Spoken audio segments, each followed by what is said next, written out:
گناہوں کے باعث دنیاوی نقصانات: علم سے محروم رہنا، روزی کم ہو جانا، اللہ تعالیٰ کی یاد سے وحشت ہونا، نیک اور صالح لوگوں سے وحشت ہو جانا، اکثر کاموں میں مشکل پڑ جانا، دل میں صفائی نہ رہنا، دل میں اور بعض دفعہ تمام بدن میں کمزوری ہو جانا، عبادت سے محروم رہنا، عمر گھٹ جانا، توبہ کی توفیق نہ ہونا، کچھ دنوں میں گناہ کی برائی کا دل سے نکلنا، اللہ تعالیٰ کے نزدیک ذلیل ہو جانا، دوسری مخلوق کو اس کے گناہ کی وجہ سے نقصان پہنچنا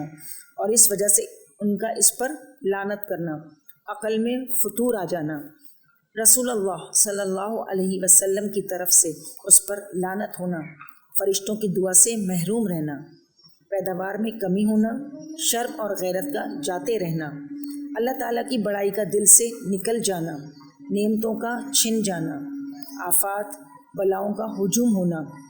جن اور شیاطین کا مسلط ہو جانا، دل کا پریشان رہنا،